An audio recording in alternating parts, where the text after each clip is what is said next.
আউযুবিল্লাহি মিনাশ শাইতানির রাজিম বিসমিল্লাহির রহমানির রহিম।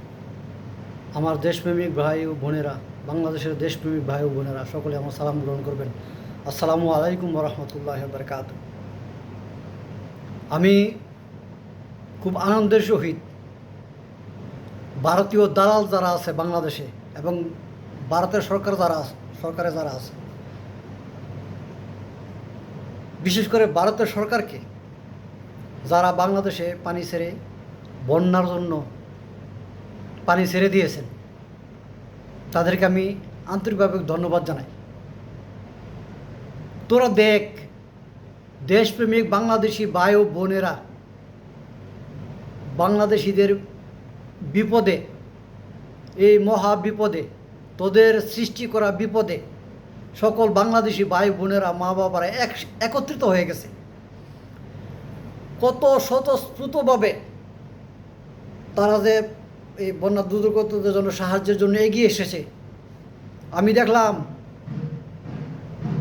এক মা, নাম প্রকাশে অনিচ্ছুক, নাম প্রকাশ করতে রাজি নয়, তার কানের দুল দিয়ে গেছে, স্বর্ণের দুল। গর্বে আমার বুকটা ভরে যাচ্ছে। আমি একজন বাংলাদেশি ভাই বোনেরা দেখিয়ে দিয়েছে যে বাংলাদেশের দুর্যোগপূর্ণ মুহূর্তে সব ভাই বোন আমরা এক। আমি অনেক হিন্দু ভাইও দেখছি, আমি অনেক হিন্দু বোনদেরও দেখছি, তারা স্বতঃস্ফূর্তভাবে এসে দান করতেছে, সহযোগিতা করতেছে এই বন্যা দুর্গতদের জন্য। ভারতকে আমি বলে দিচ্ছি, যতবার তোরা বাংলাদেশের উপরে আঘাত দিবি, ততবার সব বাংলাদেশি ভাই বোন, হিন্দু মুসলিম বুদ্ধ খ্রিস্টান সব ঐক্য হয়ে যাবে, সব এক হয়ে যাবে, তোরা কোনো কিছুই করতে পারবি না। তবে ভারতের দালালগুলো এখনও বাংলাদেশে রয়ে গেছে, বিশেষ করে হিন্দু বুদ্ধ খ্রিস্টান ঐক্য পরিষদের যতগুলো আছে সবগুলো দালাল ভারতের। তাদেরকে সাবধান করে দিচ্ছি, ভালো হয়ে যা, দালালি বন্ধ করে দে। বাংলাদেশে থেকে ভারতের দালালি করবি, তা হবে না, তা করতে দেওয়া হবে না, সাবধান। আমি প্রধান উপদেষ্টাকে বলছি, এখনও বাংলাদেশের প্রত্যেকটা সরকারি অফিসে ভারতীয় দালালরা আছে, ঘাপটি মেরে বসে আছে।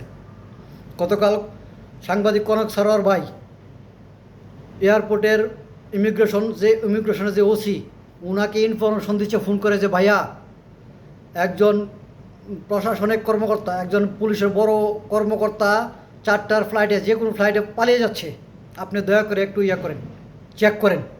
উনি ওনার কাছে গুরুত্ব দিচ্ছে না, উনি ওনার কাছে পাসপোর্ট নাম্বার চাচ্ছে। আরে পাসপোর্ট নাম্বার তোর দরকার কি? তুই প্রত্যেকটা ফ্লাইটে 4টার সময় যে ফ্লাইটগুলো আছে সবগুলো ফ্লাইট চেক করলে তুই পারবি, তুই জানিস। এবং নাম সহ বলা হয়েছে কোন লোকটা পালিয়ে যাচ্ছে, পুলিশের উপরে কর্মকর্তা।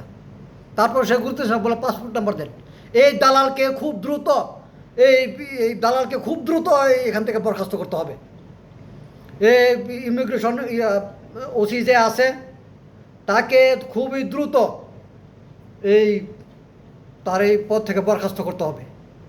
সে ভারতের দালাল, নিঃসন্দেহে সে ভারতের দালাল, তাকে অতি সত্বর অপসারণ করুন। এবং প্রধান উপদেষ্টা সহ যারা উপদেষ্টা আছেন, তারা খুবই সজাগ দৃষ্টি রাখুন। এখনও কিন্তু প্রশাসনে আপনারা কোনো কিছু করেন নাই। অতি সত্বর যারা জড়িত এই গুণখুমের সাথে, তাদেরকে তাড়াতাড়ি বরখাস্ত করুন, আইনের আওতায় আনুন। আর্মিতেও আছে, ডিজিএফআইতে আছে, এনএসআইতে আছে। এই শয়তানগুলো এখনও হয় না, শয়তানি চেষ্টা হয় নাই।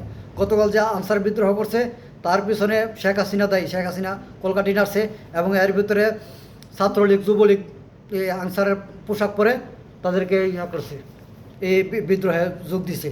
কাজেই খুব সাবধান, দালালরা কিন্তু এখনও গাপটি মেরে বসে আছে সুযোগের অপেক্ষায়, তাদেরকে আর সুযোগ দেওয়া যাবে না। বাংলাদেশ জিন্দাবাদ, ইনকিলাব জিন্দাবাদ।